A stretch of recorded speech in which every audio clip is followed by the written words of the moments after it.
has been about, what, 2 months here since Comcast announced its bid for a controlling interest in NBC Universal, owned by, of course, GE and Vivendi. Well, a final deal could be announced as soon as tomorrow, creating a new media giant, a preeminent cable company owning a television network, more cable stations, and a film studio. Well, joining us right now to talk about the deal is Chris Marangi. He's an analyst over at Gabelli Co. The firm owns 2 million shares of Comcast. So, Chris, I got to ask you first. Matt and I talk about this. I mean, this has been so telegraphed and played out in the media. Why are they doing this kind of all the way along? There are a lot of parties involved. Obviously, Vivendi was trying to get as much leverage as they could with GE, and Comcast was trying to do the same. It's a big deal. It's the biggest media deal in many years. Huge, right? And it is transforming for Comcast and for the entire media world. So, were you surprised, by the way, that Vivendi only got 5.8?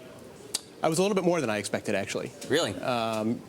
Obviously, they've been hurt by the change in the currency, but they extracted a pretty good price. But shows that GE wants to get this done.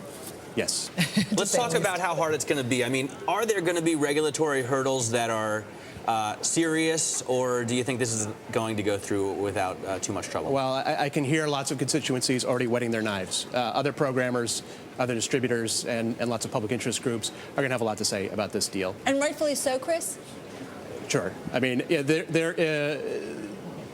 bigger is not necessarily bad, but there probably have to be some restrictions on how they deal with other programmers and distributors. They probably will get encumbered with the same restrictions that News Corp did when they bought DirecTV. So how does it affect, I want to ask how it affects Comcast, and I'm sure you want to talk about that, owning the shares, but how does this affect Comcast's competitors? Is it going to be a problem? I mean, is that the kind of thing regulators will have to consider? There could be actually a very positive read, which is that other cable companies like Time Warner Cable get to draft behind them.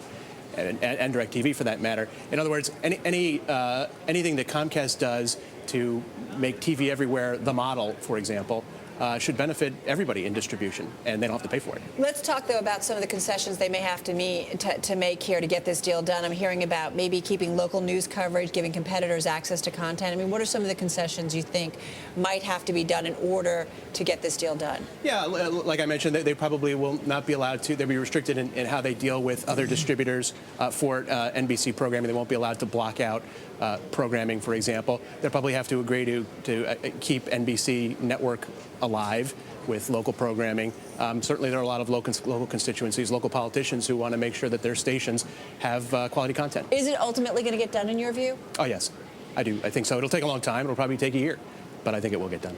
Let's talk quickly about NBC, because so many people worried about the health of NBC. You know, it looks like GE wants to get rid of it, but it's one of their higher margin businesses. I mean, it's not a bad business. No, and in fact, would have been hard to imagine this deal 8 years ago. This was Bob Bright and Jack Welch's crown jewel, one of their crown jewels. A lot gets made of NBC's rating issues, but more than 60% of the cash flow come from the cable networks, USA, which is the #1 network.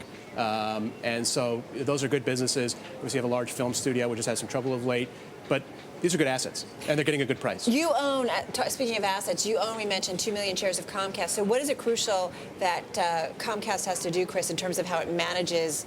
Ultimately, you expect them to get this new property. What is it key that they kind of continue doing here? Well, they've got to, obviously, they have to deal with not only the regulators, the FCC, but they have to deal with their partner, GE, who is going to remain here. So that inhibits a little bit of what they can do with the asset. But I think, is that going to be problematic? I don't think so. I think it behooves both the content and the distributor to make sure that TV everywhere, VOD, day and date, these other things that get talked about as strategic rationale for the deal actually come to fruition. Don't they have to invest a lot? I mean, doesn't it concern you as an investor in Comcast, the amount of money they have to put into this, the amount of money they have to invest in NBC? Well, it's actually a pretty paltry amount. $6 billion is nothing to peanuts. It's peanuts to Comcast, which could do $14 billion of EBITDA next year.